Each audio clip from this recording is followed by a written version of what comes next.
तो हेलो मेरे भाइयों, कैसे हो आप लोग। मैं हूं विराट राजपूत, फिर से स्वागत करता हूं आपका अपने इस YouTube channel D square education पे। आज हम करने वाले हैं क्लास 10 का चैप्टर 5। नाम है अर्थमेटिक प्रोग्रेशन। चैप्टर बहुत प्यारा है, बहुत इजी है। बाकी चैप्टर को करने के मुकाबले अगर देखा जाए तो इस चैप्टर में बहुत मजा आने वाला है। ठीक है, कुछ इसी तरह का ये चैप्टर है। इंट्रोडक्शन की बात करेंगे, छोटा सा इंट्रोडक्शन है। ठीक है, समझते हैं इसके बारे में क्या है अर्थमेटिक प्रोग्रेशन। इसका मतलब क्या होता है, अगर हम हिंदी में बात करें कि अर्थमेटिक प्रोग्रेशन को हिंदी में क्या बोलते हैं, तो इसका मतलब हिंदी में होता है समांतर श्रेणी। क्या मतलब होता है समांतर श्रेणी। अब देखो, समांतर जो वर्ड है ना, इसका संधि विच्छेद करो। इस वर्ड का, इस शब्द का संधि विच्छेद करो तो क्या निकल के आता है। देखो, समान अंतर, समान अंतर। अब समान मतलब क्या हुआ, समान मतलब हुआ वो समान नहीं है आपका, समान मतलब इक्वल, और अंतर मतलब क्या हुआ आपका, डिस्टेंस। जिनका अंतर इक्वल हो, जिनका डिस्टेंस इक्वल हो, किसका, श्रेणी। श्रेणी मतलब क्या होता है, पंक्ति। सुना होगा ना, पंक्ति में खड़े हो जाओ, कतार में खड़े हो जाओ, एक लाइन में खड़े हो जाओ, मतलब क्या है इसका, लाइन। रो, जैसे जब हम एक असेंबली में खड़े होते हैं, स्कूल में जाते हैं, प्रेयर की असेंबली में खड़े होते हैं ना हम, तो वहां पे टीचर क्या बोलती है कि 1 हैंड डिस्टेंस लीजिए। मतलब कि सब बच्चे एक एक, मतलब एक बच्चा, फिर दूसरा, तीसरा, चौथा, ऐसे सब बच्चे जब खड़े हो जाएंगे तब वो अपने एक एक हाथ का फासला लेंगे। तो उन सब बच्चों के बीच का जो डिस्टेंस है वो कितना हो गया, 1 हैंड का हो गया। समझ में आया। अब आप बोलोगे कि जी हाथ तो छोटा भी होता है, बड़ा भी होता है, किसी बच्चे का छोटा हाथ है तो मतलब वो डिस्टेंस इक्वल कैसे है। बोलने में आ गया कि इक्वल 1 हैंड डिस्टेंस है। मान के चलो कि मैं बोलूं कि 2 बच्चे हैं, ठीक है, दोनों बच्चों के बीच का डिस्टेंस क्या है, 1 मीटर का है। अब इसी तरीके से 1 मीटर सब बच्चों का डिस्टेंस है। तो दोनों, सब बच्चे पूरी रो में, एक बच्चा यहां खड़ा हुआ है, एक बच्चा यहां खड़ा हुआ है, एक बच्चा यहां, एक बच्चा यहां, ये ए है, ये बी है, सपोज ये सी है, ये डी है, चिंटू मिंटू पिंटू सिंटू। अब इनके बीच का डिस्टेंस कितना है, 1 मीटर। इसका भी 1 मीटर और इसका भी 1 मीटर। तो इन सब का डिस्टेंस क्या है, इक्वल है ना। और ये क्या है, रो है, लाइन है, पंक्ति है, श्रेणी है। तो मतलब क्या है कि ये एक अर्थमेटिक प्रोग्रेशन, यानी कि शॉर्ट में बोला जाए तो कि ये एक एपी है। अगर डिस्टेंस इक्वल है तो इसका मतलब क्या है कि वो एक एपी है। छोटी सी बात है, देखो कितना आसान है इसका मतलब समझना, कि अगर किसी लाइन में कोई हमें एक लाइन दे रखी है, कोई हमें एक रो दे रखी है, ठीक है, उनमें जो एलिमेंट्स हैं, एलिमेंट्स क्या, अब जैसे ये ए है, ठीक है, इस रो में ए बी सी जो है ये क्या होंगे, इनको हम या तो एलिमेंट्स बोल लो, या फिर एलिमेंट्स पसंद नहीं आता, इनको मेंबर बोल लो। ये दोनों पसंद नहीं आते तो एक ऐसा शब्द है जिसको हम पहले से बोलते आ रहे हैं, एक ऐसा वर्ड है क्या, टर्म। टर्म तो हम चैप्टर 2 से ही बोलते आ रहे हैं ना, तो इनको टर्म्स ही बोल सकते हैं। First term, second term, third term, fourth term, इस तरीके से। तो फर्स्ट टर्म और सेकंड टर्म का डिस्टेंस कितना है, 1 मीटर। सेकंड टर्म और थर्ड टर्म का डिस्टेंस कितना है, 1 मीटर। इस तरीके से सारी टर्म्स का जब डिस्टेंस कितना होगा, इक्वल होगा, तो वो एक एपी होगी। आपसे पहला सवाल क्या किया जाएगा कि वो ये बताओ कि ये जो रो है ये एक एपी है या नहीं है। तो आप क्या करेंगे कि सीधा सीधा टर्म्स के बीच का डिस्टेंस निकालेंगे। क्या निकालेंगे, डिस्टेंस। अच्छा, अब जो इसमें डिस्टेंस निकालते हैं ना, उसको स्मॉल डी से दिखाते हैं। किससे दिखाते हैं, स्मॉल डी से। याद रखना, अब मैंने चैप्टर 4 जब आपको करवाया था तब डिस्क्रिमिनेंट वाला टॉपिक छिड़ा था, तो वहां पे मैंने बोला था डिस्क्रिमिनेंट को कैपिटल डी से ही दिखाना, स्मॉल डी से मत दिखाना। मैंने ऐसे करके बोला था।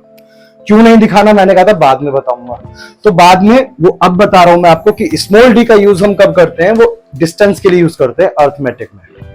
ठीक है, और अब एक बात और जान लो for your kind information and general knowledge, कि अर्थमेटिक का मतलब वैसे क्या होता है, अंकगणित। ये एक मैथ की एक ब्रांच है। ठीक है, अर्थमेटिक प्रोग्रेशन मतलब क्या हो गया, पूरे का समांतर श्रेणी। अच्छा, इतनी बात समझ में आई, बहुत बढ़िया। ठीक है, ये एपी है, ठीक है, इनको एलिमेंट्स बोलते हैं, मेंबर बोलते हैं, या टर्म बोलते हैं, कुछ भी बोल लो। अब यहाँ पे फर्स्ट टर्म को मैं कैसे सिंबलाइज करूंगा, स्मॉल ए और ये 1, मतलब 1 का मतलब क्या हुआ, फर्स्ट टर्म है। सेकंड है ये बी, बी को मैं क्या बोलूंगा, A2, मतलब एपी का सेकेंड टर्म। ए मैं इसलिए यूज कर रहा हूं क्योंकि ये एपी का है, ठीक है ना, एपी की बात कर रहे हैं हम। और ये सी की बात करूंगा जब मैं, तो ये A3 हो जाएगा। इसकी बात करूंगा तो ये डी की बात करूंगा तो ये A4, मतलब फोर्थ टर्म। 1 2 3 क्या दिखा रहे हैं आपको, ये टर्म्स बता रहे हैं कि कौन सी टर्म की बात कर रहे हैं हम। अब मुझे क्या निकालना है, मुझे डिस्टेंस निकालना है, मतलब मुझे डिस्टेंस निकालना है। तो डिस्टेंस निकालने के लिए क्या फॉर्मूला लगाऊंगा मैं, कि second term minus first term, मतलब A2 माइनस A1। समझ में आया, A2 माइनस A1। दूसरे में से पहले को घटा दो, दूसरे में से पहले को घटा दो, B में से A का, मतलब इनका डिस्टेंस निकाल दो। भाई कॉमन सी बात है, तुम मुझसे कितना दूर हो, वैसे तो बहुत दूर हो, ठीक है। अब भी जैसे सपोज करो कि ये जो लाइन लिखा हुआ है मैंने, कितना दूर है, कैसे बताओगे भाई, फाइनल माइनस इनिशियल करते हो ना, साइंस में पढ़ा होगा, 9th क्लास में पढ़ा होगा कि डिस्टेंस कैसे निकालते हैं हम, फाइनल माइनस इनिशियल निकालते हैं। तो फाइनल ये है, इनिशियल ये है, ऐसे समझ लो यार। फाइनल माइनस इनिशियल मतलब A2 माइनस A1, ये निकल गया मेरा D1, मतलब पहला डिस्टेंस निकल गया। मतलब D1 मतलब क्या, आपकी पहला डिस्टेंस निकल गया। जब मैं D2 निकालूंगा, ठीक है, D2 मतलब दूसरा डिस्टेंस निकालूंगा, तो दूसरे डिस्टेंस के लिए दो टर्म ये है, ये फाइनल है और ये क्या है, इनिशियल। फाइनल कौन सी है, A3 है ना, तो A3 माइनस इनिशियल कौन सी आ गई इसके लिए, A2, मतलब A3 में से A2 को माइनस कर दो, आपका D2 आ जाएगा, ठीक है ना। ऐसी करके D3 भी निकाल लो यार। D3 कौन सा मुश्किल है, D3 कैसे निकालेंगे, ये दो टर्म, फाइनल माइनस इनिशियल, मतलब A4 माइनस A3। और जब आपका D1 इक्वल आ जाए D2 के, ये भी इक्वल आ जाए D3 के, मतलब क्या है, ये भी डिस्टेंस बराबर है, ये भी डिस्टेंस बराबर है और ये भी डिस्टेंस बराबर है, बस फिर आगे मत निकालना। ये निकल गया, बात खत्म, ठीक है। अगर ये तीनों चीजें इक्वल आ जाती है, मतलब तीनों डिस्टेंस इक्वल आ जाते हैं, तो यस वो एक एपी होगी, बात खत्म। इतनी सी बात समझ में आई। एपी निकाल लोगे, अब एपी बता भी दोगे, डिस्टेंस निकाल लोगे। डिस्टेंस निकालने का फॉर्मूला क्या बताया, फाइनल माइनस इनिशियल, मतलब A2 माइनस A1। D2 निकालना है तो A3 माइनस A2, D3 निकालना है तो A4 माइनस A3। इस तरीके से करते जाओ, समझ में आ गया। अच्छा, अब देखो, सपोज करो कि अब मैंने एक रो दे रखी है, एक एपी दे रखी है जिसमें 4 टर्म्स हैं। ये लाइन दे दी मैंने तुम्हारे को, ठीक है। इस लाइन में क्या है, 4 टर्म्स हैं सिर्फ। मैं बोलूं 5वां टर्म निकालो, 5वां टर्म निकालो, तो कैसे निकालोगे। अब ना इसको थोड़ा चेंज करते हैं, इसको एग्जांपल को थोड़ा चेंज करते हैं।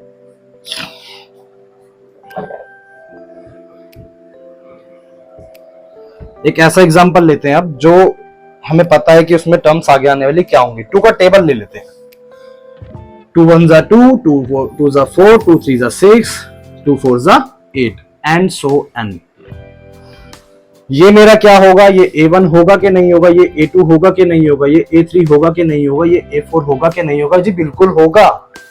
ये तो हो गया, मतलब first term, second term, third term और फोर्थ टर्म। इनका डिस्टेंस कैसे निकालोगे भाई, पहला डिस्टेंस कैसे निकालोगे, फाइनल माइनस इनिशियल, 4 में से 2 गया, कितना बचा 2। D1 कितना आ गया, 2 आ गया। इनका डिस्टेंस निकालो, फाइनल माइनस इनिशियल, 6 में से 4 गया, कितना बचा 2। 6 माइनस 4 2। यहां से D3 निकालो, फाइनल माइनस इनिशियल, मतलब 8 में से 6 गया 2। तो मतलब ये AP तो है भाई, ये AP है तो इसके आगे AP भी लिख दिया। D कितना आया इसका, D आया इसका 2। मैं बोलूं A, सिर्फ अगर मैं तुमसे पूछूं A कितना है, तो मैं क्या बात कर रहा हूं वहां पे, A1 कितना है। A1 कितना है बोलो, A1 भी है जी 2। ये 2 चीजें पता चल गई आपको।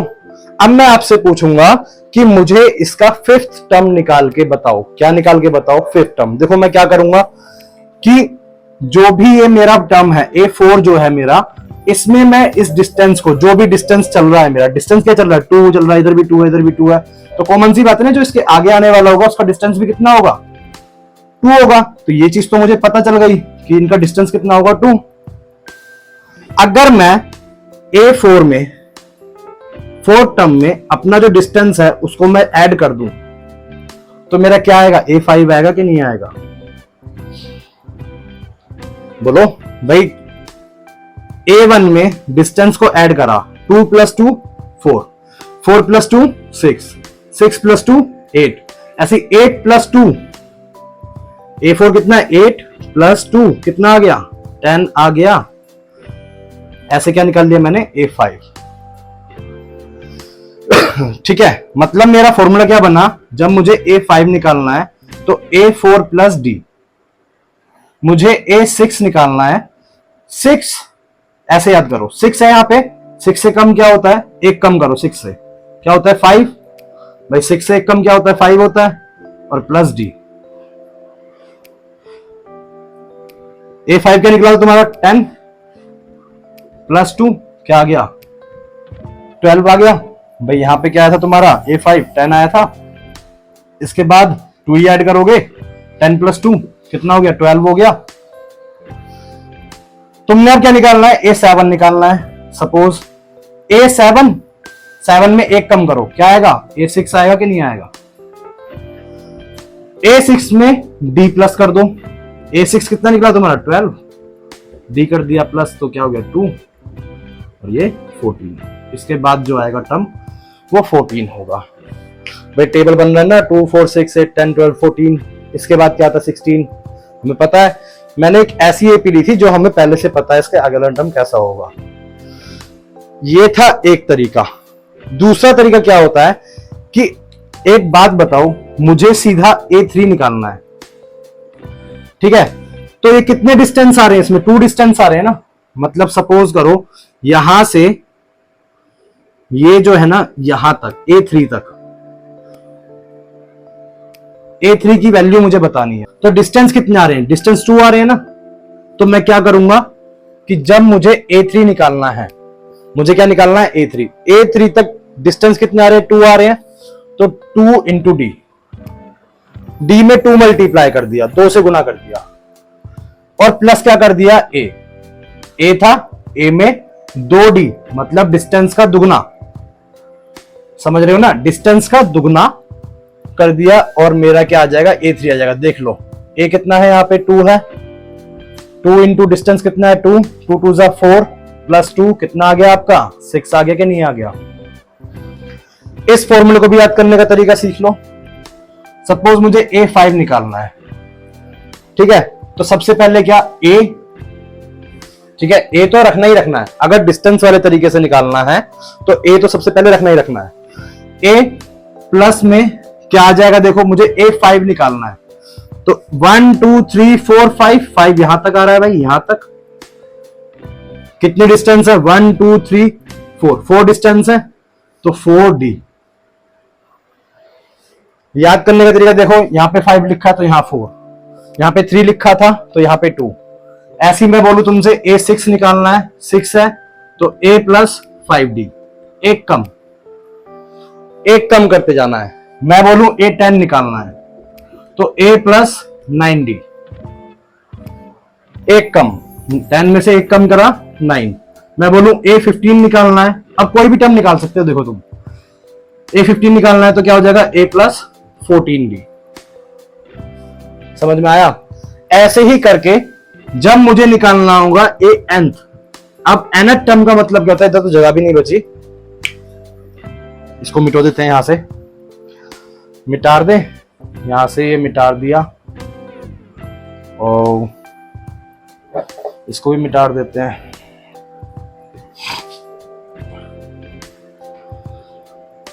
अब ऐसे ही कर करके मुझे सपोज एक n टर्म निकालनी है, मतलब मुझे नहीं पता कौन सी, मतलब AN।